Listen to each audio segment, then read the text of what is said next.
Good morning, good afternoon, good evening from wherever you're going to be watching this wonderful episode that I am dropping again. This is the episode that will help as many as possible who are still mistaking the shrines and covens they go to and calling it church. Because what I believe to be church should be according to the details and characteristics they highlighted in the book of Acts chapter 4 from verse 32 downward. So if the church you're attending is anything short of the description, then you're not in a church, you're in an occultic organization. So in order to help you with this one that I'm dropping, I am pleading that you listen without sentiment. And why should you listen to me? Number one, I am not saying things I'm saying to make money. Number two, I am not somebody who is on social media just to have followers. Who follower help in the first place?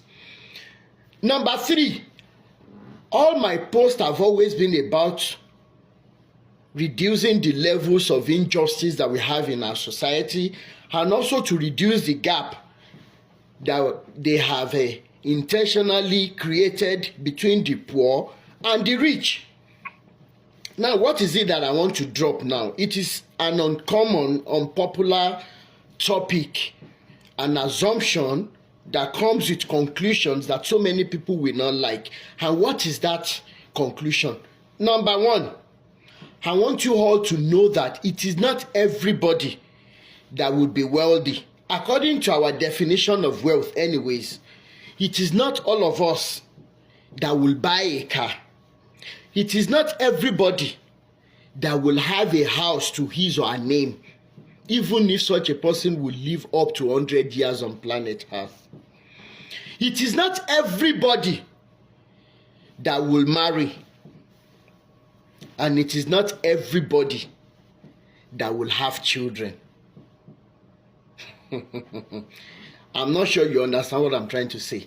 If you have this understanding that it is not all of us that will have these things that we pray for, or that we hope that when we go to church and pray and shout at God that He will do it, immediately you have the understanding that it's all of us that will have these things. These pastors will be out of business. And why am I saying so? Despite the fact that it is not everybody that will have these things I've mentioned that we're running after. Good jobs, houses, cars, marriage, children. Everybody is designed to have peace of mind. Unfortunately, that peace of mind can never be to anyone who is lacking contentment.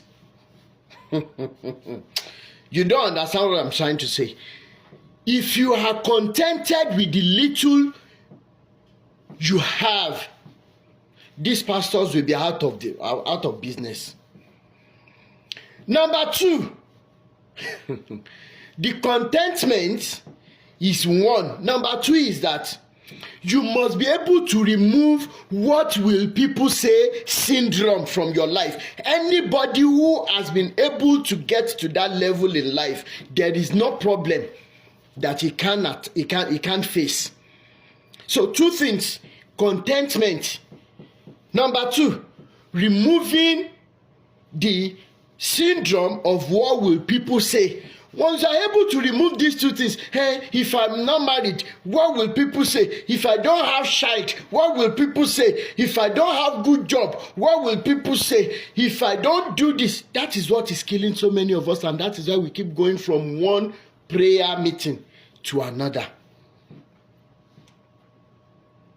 And I'll tell us today, it takes constant practice to come up to that level.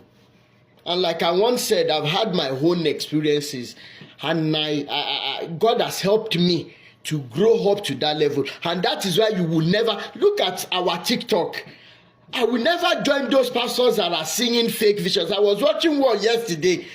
TikTok brought it. The guy was prophesying to a lady that the lady was or is in a relationship, and that the relationship, that she should stop the relationship. Do you know what the girl said? Said, but Pastor, I'm married though. What is that lady looking for? And most of the problems that we're claiming we are having, they are man-made problems. So I am begging you, begin to accept this in your subconscious. Somebody who doesn't have a child will still live life the way he or she should. If she's not going to be saying, what would people say if I don't have child? In fact, that is what is killing some couples now, that they are running helter-skelter. They are happy now, but immediately they start putting the factor of what will people say, this couple, they don't have children, they begin to lose their happiness and their lovely home. So I am begging you this morning, start imbibing that habit, contentment, and removing the factor of what will people say. You're going to see that your life will be more meaningful. My name remains Rotimi Daniels. Awikokolojo ọlọ́rọ̀ tọ́lọ́rọ̀ bá gbọ́, kí ló fẹ́ fi mí ṣe? And like some of you will say, I want to trend. That's why I'm mentioning this pastor. It's a lie. I'm only begging you that you put sentiment aside and you put that mentality that they burn us into. You try and remove it. If not, there will be a bigger problem. I won't say much more than that. Ire o.